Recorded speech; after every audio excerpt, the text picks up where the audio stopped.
안녕하세요.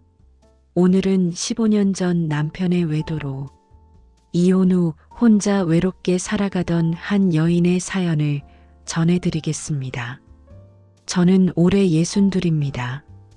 사람들은 제 나이에 손주를 보며 행복하게 살아야 한다고 말하지만 저에게는 그런 평범한 노년이 허락되지 않았습니다.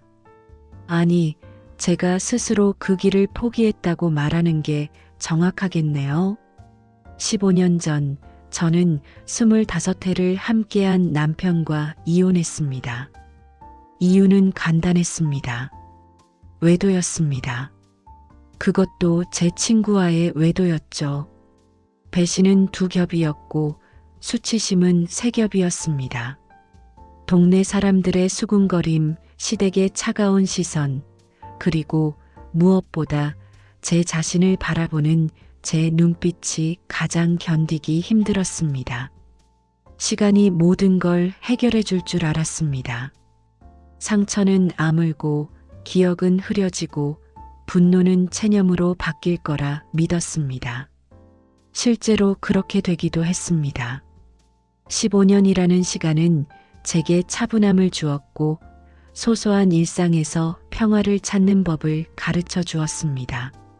작은 원룸에서 혼자 살며 아르바이트로 생계를 유지하고 가끔 도서관에서 책을 빌려 읽는 것이 제 삶의 전부였습니다. 자식들과는 연락을 끊었습니다. 정확히는 제가 끊은 것이 아니라 그들이 아버지를 선택했고 저는 그 선택을 존중했습니다. 마음이 아프지 않았다면 거짓말이겠지만 그들도 각자의 삶이 있다고 스스로를 달랬습니다. 시댁과는 더더욱 연락이 없었습니다. 이혼 당일 시아버지가 제게 하신 마지막 말이 아직도 귓가에 맴돕니다. 자네가 여자로서 부족했으니 이런 일이 생긴 거야. 우리 아들 탓하지 말게. 그날 이후 단 한 번도, 단 한 통의 전화도, 단 한 장의 문자도 오가지 않았습니다. 저는 그들의 삶에서 완전히 지워진 사람이었습니다. 그리고 저 역시 그들을 제 기억 속 가장 깊은 곳에 묻어두려 애썼습니다. 이혼 후의 삶은 생각보다 고요했습니다. 고요하다는 말이 평화롭다는 뜻은 아니었습니다. 그저 조용했을 뿐입니다. 아침에 눈을 뜨면 아무도 없는 방에서 혼자 일어나고 저녁에는 혼자 식사를 하고 밤에는 혼자 잠들었습니다. 처음에는 그 침묵이 무섭고 외로웠지만 시간이 지나면서 오히려 편안함을 느끼게 되었습니다. 사람들은 제게 재혼을 권하기도 했습니다. 아직 젊은데 혼자 살기 외롭지 않냐고 물었지만 저는 고개를 저었습니다.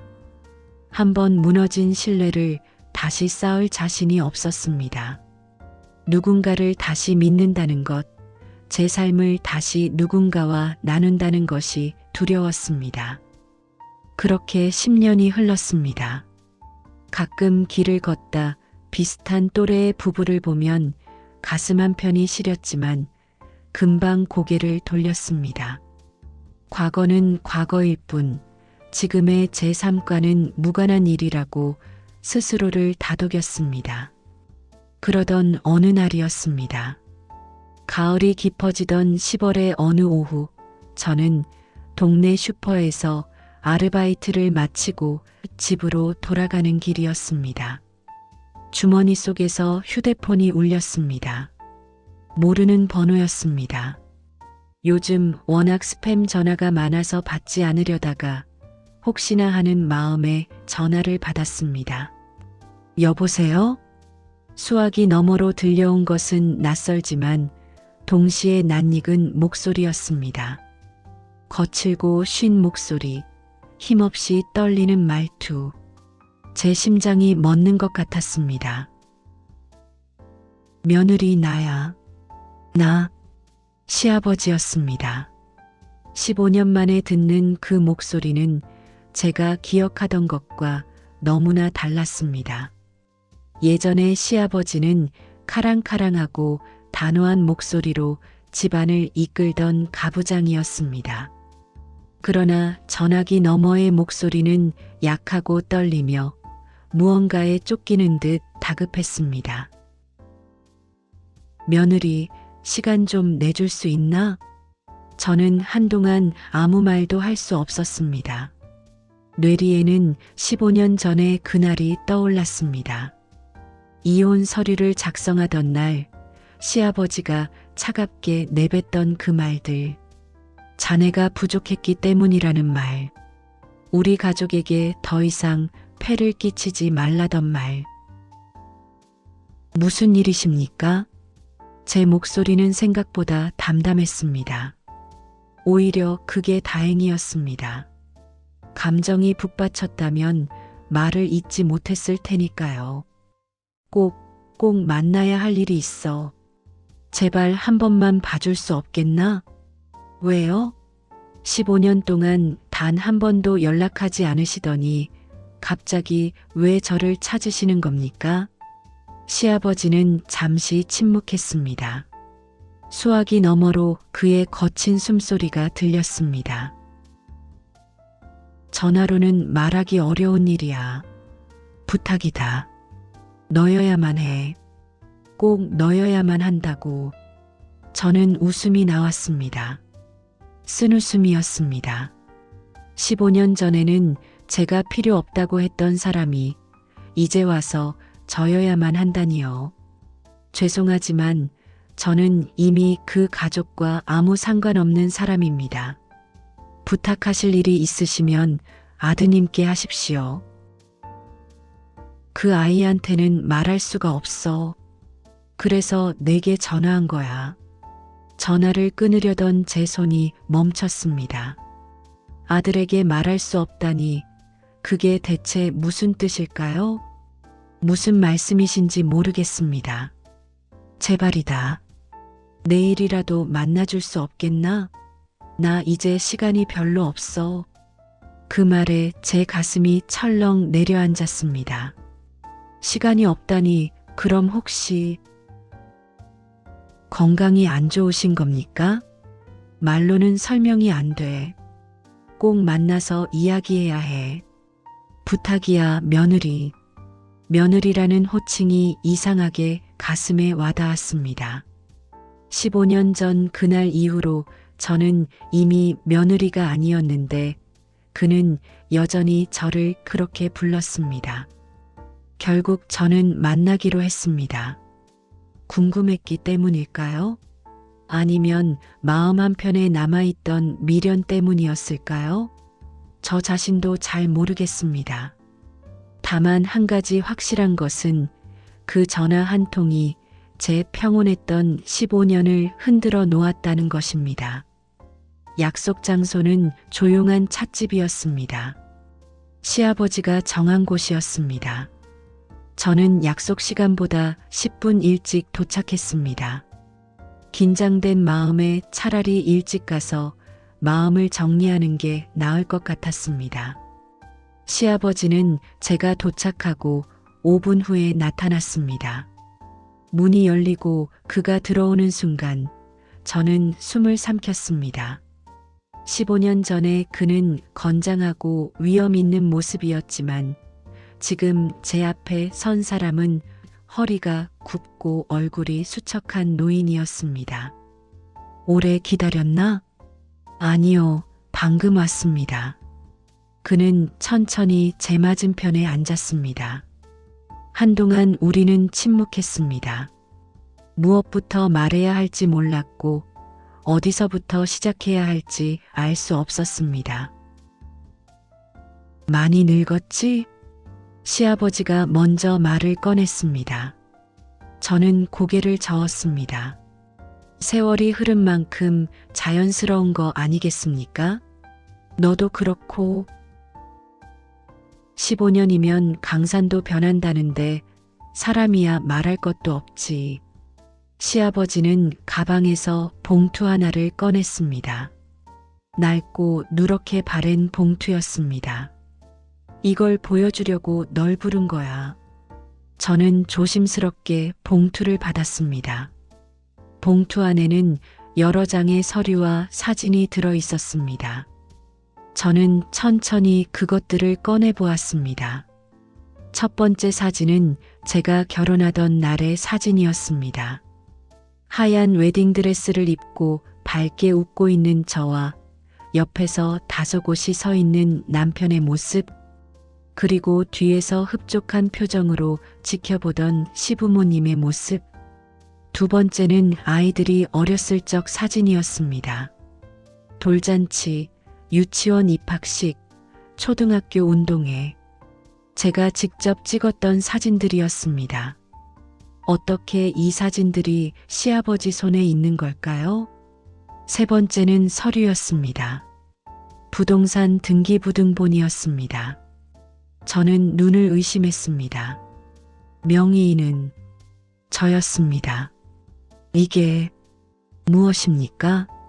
시아버지는 깊게 한숨을 쉬었습니다.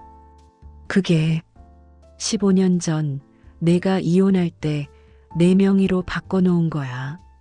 무슨 말씀이신지. 우리 집 말이다. 너와 우리 아들이 결혼해서 살던 그 집.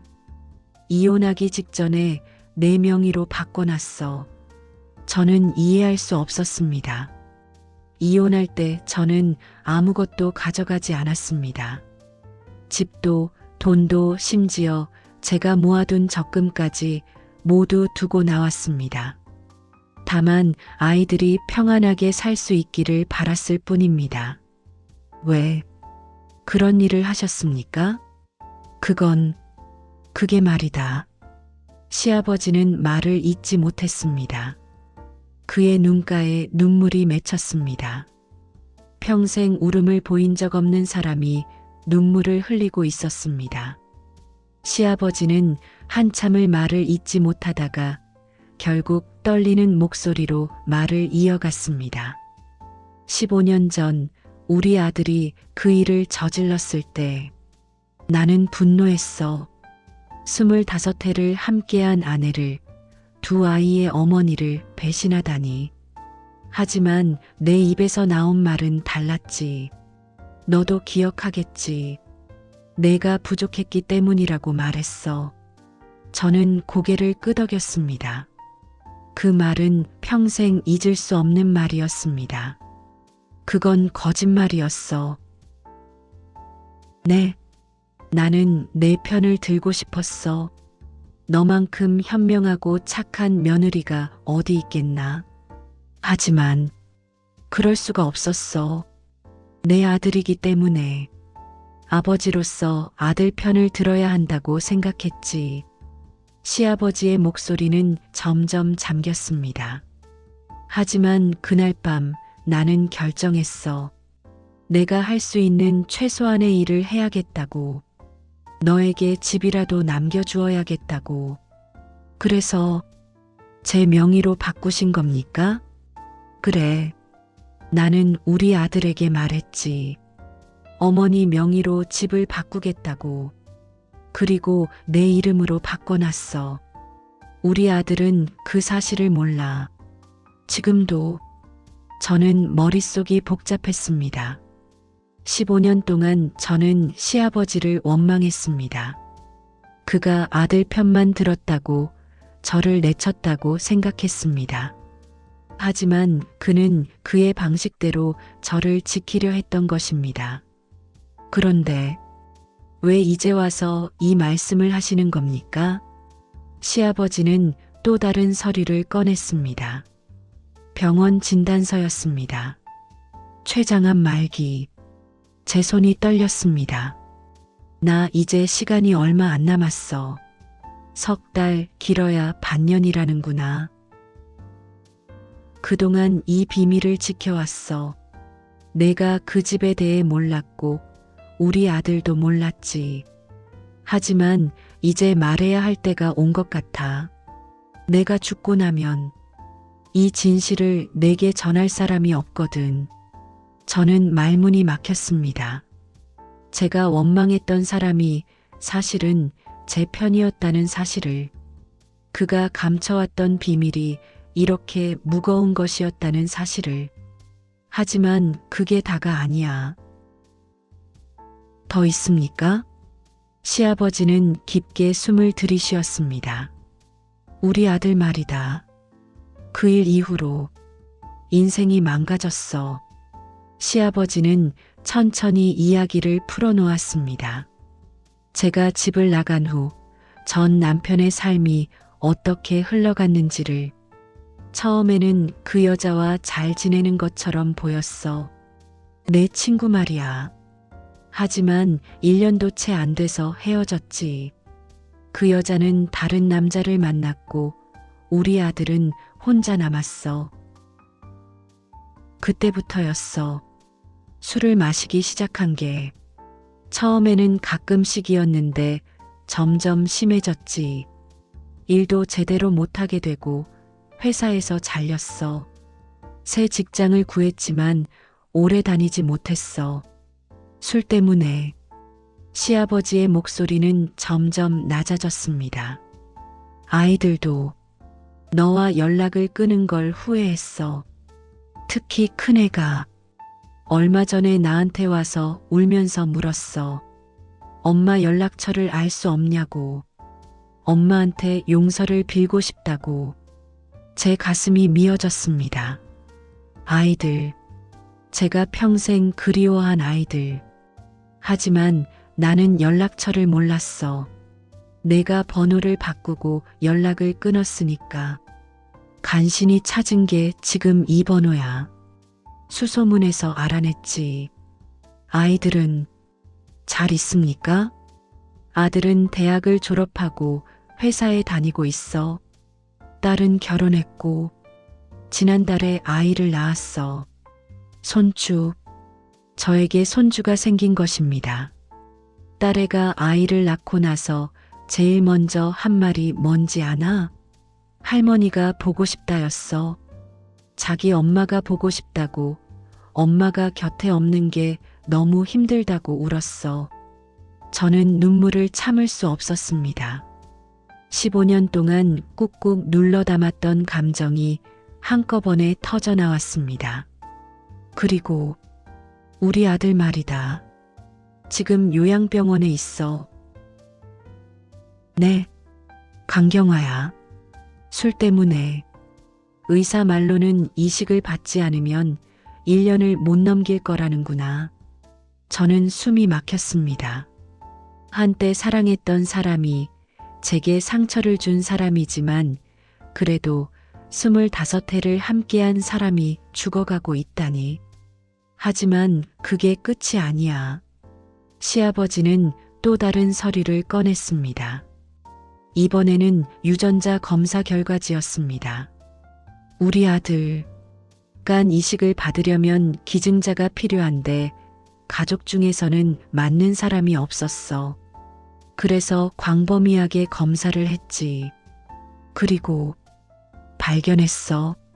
무엇을 발견하셨습니까? 시아버지는 저를 똑바로 바라보았습니다. 우리 아들과 혈액형이 일치하는 다른 자식을 말이야. 제 심장이 멎는 것 같았습니다. 무슨 말씀이십니까? 시아버지는 떨리는 손으로 사진 한 장을 더 꺼냈습니다. 15살쯤 되어 보이는 소년의 사진이었습니다. 제 전 남편과 닮았지만 동시에 낯선 얼굴이었습니다. 이 아이가 우리 아들의 또 다른 자식이야. 내가 집을 나가기 3년 전에 태어났더구나. 저는 말을 잃었습니다. 3년 전이라면 제가 아직 그 집에서 살 때가 아닙니까? 외도는 그때 시작된 것입니까? 시아버지는 고개를 끄덕였습니다. 내가 알아낸 건 몇 달 전이야. 우리 아들이 간 이식 대상자를 찾는 과정에서 우연히 알게 됐지. 처음에는 믿을 수 없었어. 내 아들이 그렇게까지 한심한 인간이었다니. 그 아이의 어머니는 내 친구가 아니야. 다른 여자야. 회사 동료였다더구나. 지금은 지방에서 아이를 키우며 살고 있어. 저는 머리가 어지러웠습니다. 15년 전의 배신이 단지 빙산의 일각이었다는 것을, 제가 알았던 외도보다 훨씬 이전부터 그는 저를 배신하고 있었다는 것을. 그 여자에게 연락했어. 아이가 간 이식을 받을 의향이 있는지 물어보려고. 하지만 그 여자는 거절했어. 자기 아이를 위험에 빠뜨릴 수 없다고. 당연한 일 아닙니까? 아이를 지키려는 건 어머니의 본능입니다. 맞아. 나도 이해해. 하지만 우리 아들은 시간이 없어. 시아버지는 고개를 떨구었습니다. 내가 너를 부른 이유는 두 가지야. 첫째는 그 집 서류를 내게 제대로 전해주려고. 그건 원래부터 내 것이었어. 둘째는, 그는 말을 멈추었습니다. 한참을 망설이다가 입을 열었습니다. 우리 손주들을 만나줄 수 없겠나? 네. 큰애와 작은애. 내 아이들 말이야.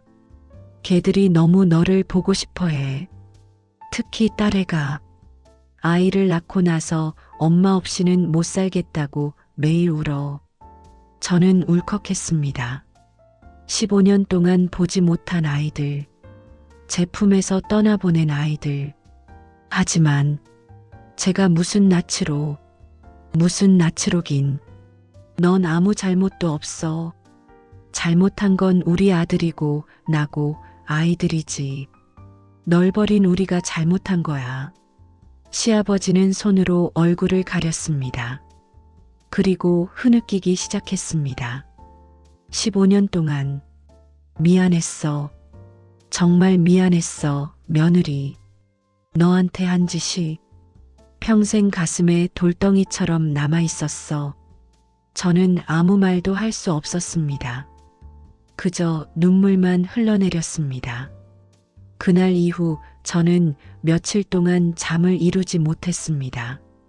머릿속이 너무 복잡했습니다. 15년 전의 배신, 시아버지의 고백, 아이들의 그리움, 전 남편의 비참한 현재, 그리고 제가 모르던 또 다른 아이의 존재까지. 일주일 후 저는 결정을 내렸습니다. 먼저 만난 것은 딸아이였습니다. 약속 장소는 조용한 카페였습니다. 문이 열리고 젊은 여성이 아기를 안고 들어왔습니다. 순간 저는 숨을 멈췄습니다. 제 딸이었습니다. 아니, 이제는 엄마가 된 제 딸. 엄마. 딸아이의 목소리는 떨리고 있었습니다. 저는 고개를 끄덕였습니다. 딸은 천천히 다가와 제 앞에 섰습니다. 그리고 무릎을 꿇었습니다. 엄마, 죄송해요. 정말 죄송해요. 일어나렴. 그러지 마. 아니에요. 저 용서받을 자격이 없어요. 엄마가 그렇게 힘들어 하실 때 저는 아빠 편만 들었어요. 엄마를 버렸어요. 딸아이는 울음을 터뜨렸습니다. 저는 딸을 일으켜 세우고 꽉 안아주었습니다. 15년 만의 포옹이었습니다. 괜찮아. 다 괜찮아. 아니에요. 괜찮지 않아요. 저 아이를 낳고 나서야 알았어요. 엄마가 얼마나 저희를 사랑하셨는지, 엄마 없이 아이를 키운다는 게 얼마나 힘든 일인지요. 저는 딸의 등을 토닥였습니다.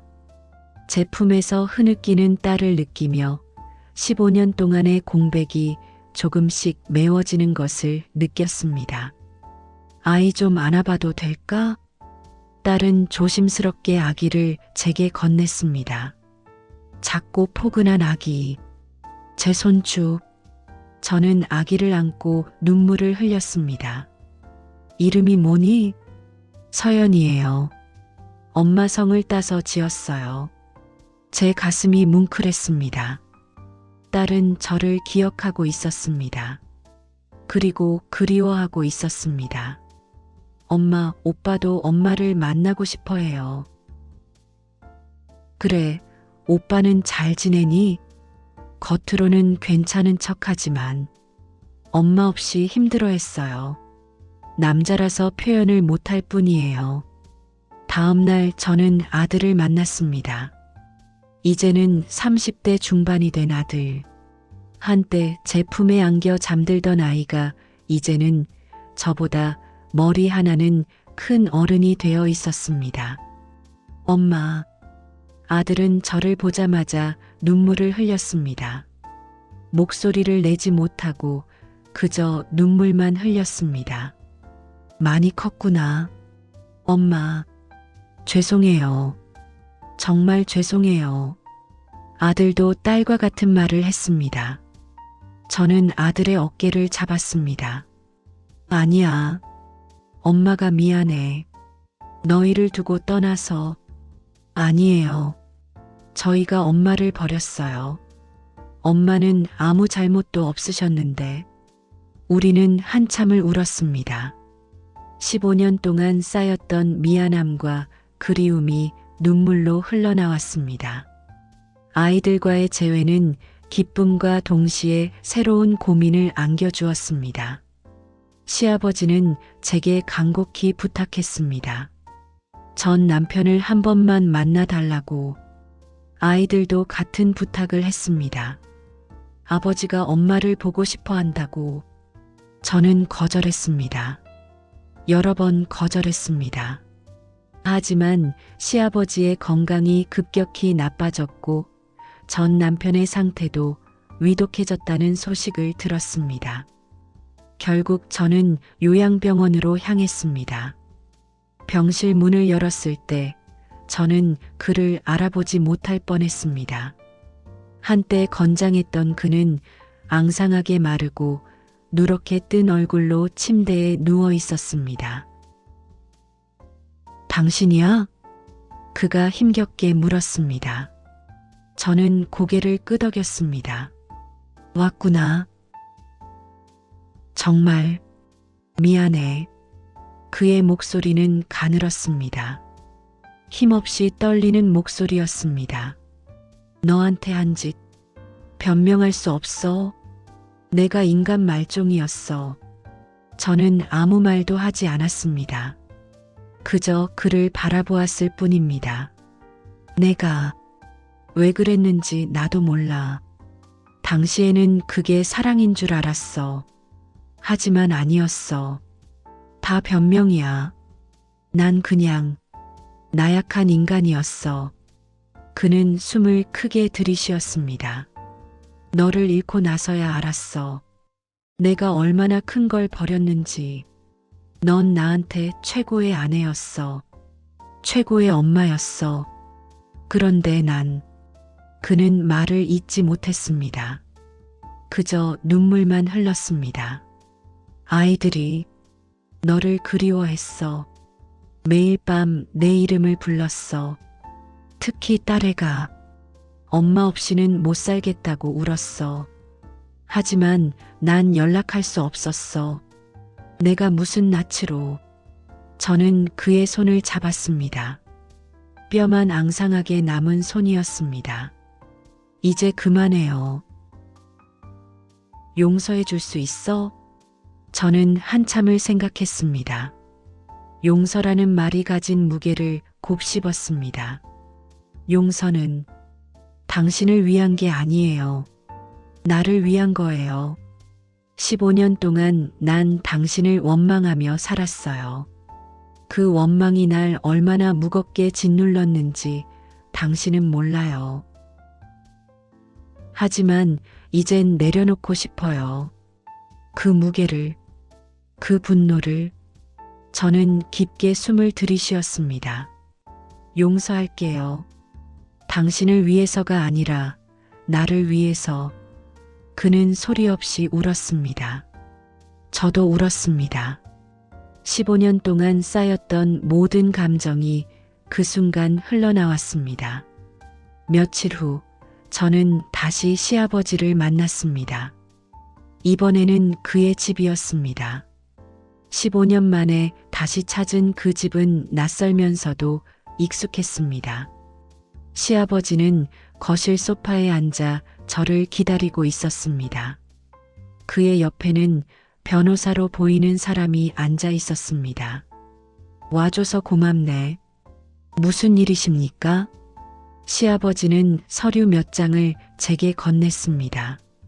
이게 내 유언장이야. 저는 서류를 받아들었지만 읽지 않았습니다. 왜 이걸 저한테 보여주시는 겁니까? 읽어봐. 내가 알아야 할 내용이 있어. 저는 천천히 유언장을 읽기 시작했습니다. 그리고 눈을 의심했습니다. 이게 무슨... 유언장에는 시아버지의 전 재산이 명시되어 있었습니다. 그리고 그중 절반이 제게 상속된다고 적혀 있었습니다. 왜 저한테 이런 걸 주시는 겁니까? 그게 맞아. 넌 15년 동안 우리 며느리였어. 그 시간 동안 우리 가족을 위해 헌신했고, 우리가 널 내쫓았지만 그게 내 기여를 없애는 건 아니야. 하지만, 그리고 솔직히 말하면 우리 아들한테 다 줄 수가 없어. 걔는 그동안 재산을 다 탕진했어. 술과 도박으로. 내가 죽고 나면 남은 재산마저 날릴 게 뻔해. 시아버지는 한숨을 쉬었습니다. 하지만 넌 달라. 넌 그 어려운 시간을 견뎌냈어. 혼자서 아무 도움도 없이. 그런 사람이라면 이 재산을 제대로 쓸 수 있을 거야. 아이들은 알고 있습니까? 알고 있어. 그리고 찬성했어. 특히 딸애가 엄마한테 드려야 한다고 강하게 주장했지. 저는 말문이 막혔습니다. 그리고 한 가지 부탁이 더 있어. 말씀하세요. 우리 손주들, 내 손주들 말이야. 걔들을 부탁해. 특히 딸의 아기, 서연이. 그 애는 할머니가 필요해. 시아버지의 눈에 눈물이 고였습니다. 나는 이제 얼마 못 가. 우리 아들도 마찬가지야. 그럼 그 아이들한테 남는 어른이 누가 있겠나?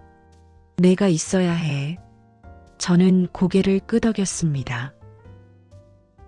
알겠습니다.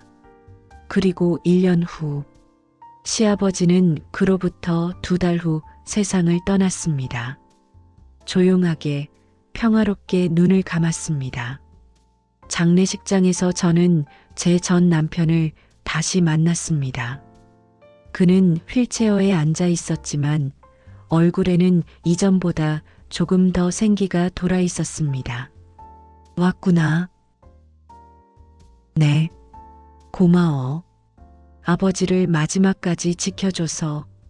저는 고개를 끄덕였습니다. 말이 필요 없었습니다. 그로부터 반년 후 기적처럼 간 이식 기증자가 나타났습니다. 뜻밖에도 그것은 15년 전 그가 외도했던 여자의 아들, 그의 또 다른 자식이었습니다. 그 아이의 어머니가 마음을 바꾼 것이었습니다. 수술은 성공적이었습니다. 전 남편은 서서히 회복되었고 처음으로 자신의 또 다른 아들과 만났습니다. 그 순간이 그에게 어떤 의미였을지 저는 알 수 없지만 아마도 깊은 참회의 시간이었을 것입니다. 저는 시아버지가 남긴 유산으로 작은 북카페를 열었습니다. 평생 꿈꿔왔던 일이었습니다. 카페 2층에는 작은 방을 만들어 딸아이와 손녀가 언제든 올 수 있도록 했습니다. 딸아이는 거의 매일 서연이를 데리고 왔습니다. 아들도 주말마다 들렀습니다. 우리는 천천히 조심스럽게 관계를 회복해 갔습니다. 15년의 공백을 단번에 메울 수는 없었지만 매일 조금씩 가까워졌습니다. 어느 날 딸아이가 물었습니다. 엄마, 아빠를 용서한 거예요? 저는 잠시 생각했습니다. 용서했다기보다는 내려놓았다고 하는 게 맞을 것 같구나. 무슨 차이가 있어요? 용서는 상대를 위한 거야. 하지만 내려놓기는 나를 위한 거지. 난 더 이상 그 사람을 원망하며 살고 싶지 않았어. 그 분노가 나를 갉아먹는 게 싫었어. 딸아이는 고개를 끄덕였습니다. 엄마는 정말 대단한 사람이에요. 아니야. 난 그냥 살아남으려고 했을 뿐이야. 지금 돌이켜보면 그날 받은 전화 한 통이 제 인생을 완전히 바꿔놓았습니다. 15년 동안 제가 쌓아온 평온함은 무너졌지만 동시에 새로운 삶이 시작되었습니다. 저는 다시 엄마가 되었습니다. 아니, 이제는 할머니가 되었습니다. 서연이를 안고 있으면 15년 전 제 아이들을 안았던 기억이 떠오릅니다. 그때는 모든 것을 잃을 줄 알았지만 결국 다시 찾았습니다. 시아버지의 마지막 선택이 제게 준 것은 단지 재산이 아니었습니다. 그것은 인정이었습니다. 제가 그 가족의 일원이었다는 것, 제 희생이 헛되지 않았다는 것, 제가 가치 있는 사람이라는 것을 인정받는 것이었습니다. 가끔 북카페 창가에 앉아 밖을 바라봅니다. 사람들이 오가고 계절이 바뀌고 세상은 계속 돌아갑니다. 15년 전 저는 이 세상에서 제 자리를 잃었다고 생각했습니다. 하지만 지금 알아요. 제 자리는 항상 여기 있었다는 것을. 다만 제가 돌아올 때를 기다리고 있었을 뿐이라는 것을. 배신의 아픔은 여전히 남아 있습니다. 그것은 결코 완전히 사라지지 않을 것입니다. 하지만 그 아픔 위에 새로운 것들이 쌓였습니다. 아이들과의 재회, 손녀와의 시간, 북카페를 운영하는 기쁨, 그리고 무엇보다 제 자신을 다시 찾은 것. 침묵의 세월은 길었습니다. 18년이라는 시간은 결코 짧지 않습니다. 하지만 그 시간이 헛되지 않았다는 것을 이제는 압니다. 그 시간 동안 저는 혼자 서는 법을 배웠고 제 안의 힘을 발견했고 진정한 용서가 무엇인지 깨달았습니다. 뒤늦은 후회는 가치가 있을까요? 시아버지의 후회, 전 남편의 후회, 아이들의 후회. 저는 그렇다고 생각합니다. 늦었지만 그들은 진심을 전했고 저는 그것을 받아들일 수 있었습니다. 그것만으로도 충분합니다. 가족의 민낯을 보았습니다. 그 속에는 추함도 있었고 이기심도 있었고 비겁함도 있었습니다. 하지만 동시에 사랑도 있었고 후회도 있었고 변화도 있었습니다. 완벽한 가족은 없습니다. 다만 서로를 이해하고 용서하려는 가족이 있을 뿐입니다. 전화 한 통이 바꾼 인생. 만약 그날 전화를 받지 않았다면 어땠을까요? 아마 저는 여전히 그 작은 원룸에서 혼자 살고 있었을 것입니다. 평온하지만 외로운 삶을. 그것도 나쁘지 않았을 것입니다. 하지만 지금의 삶이 더 좋습니다. 복잡하고 때로는 힘들지만 더 따뜻하고 더 의미 있습니다. 오늘도 서연이가 할머니 하고 저를 부릅니다. 그 목소리를 들을 때마다 가슴이 뭉클합니다. 15년 동안 듣지 못했던 엄마, 할머니라는 말. 이제는 매일 듣습니다. 인내의 가치를 믿으시나요? 저는 이제 믿습니다. 15년은 길었지만 그 끝에는 이런 날들이 기다리고 있었습니다. 사람을 보는 눈도 조금은 생겼습니다. 시아버지의 차가운 말 뒤에 숨겨진 따뜻함을 미처 보지 못했던 제 자신을 반성합니다. 그리고 진실은 언젠가 밝혀진다는 것도 배웠습니다. 늦게라도 말입니다. 시아버지가 제 명의로 바꿔놓은 집, 그가 평생 감춰온 미안함, 아이들의 그리움, 모두 때가 되어 드러났습니다. 지금 이 순간 저는 행복합니다. 완벽하지는 않지만 충분히 행복합니다. 그리고 과거의 저에게 말해주고 싶습니다. 괜찮아요. 지금은 힘들지만 언젠가는 괜찮아질 거예요. 당신은 혼자가 아니에요. 당신을 사랑하는 사람들이 있어요. 다만 그들도 길을 잃었을 뿐이에요. 기다려주세요. 그들이 다시 길을 찾을 때까지. 인생은 참 묘합니다. 끝이라고 생각했던 것이 새로운 시작이 되기도 하고 배신이 결국 화해의 계기가 되기도 합니다. 전화 한 통으로 모든 것이 바뀔 수 있습니다. 저는 오늘도 북카페 문을 엽니다. 손님들을 맞이하고 커피를 내리고 책을 권합니다. 그리고 딸아이가 서연이를 데리고 올 시간을 기다립니다. 15년 만에 찾은 평화. 이번에는 진짜입니다. 때로 인생은 우리를 가장 깊은 곳으로 밀어넣습니다. 하지만 그곳에서 우리는 가장 강한 자신을 발견합니다. 그리고 다시 떠오를 힘을 얻습니다.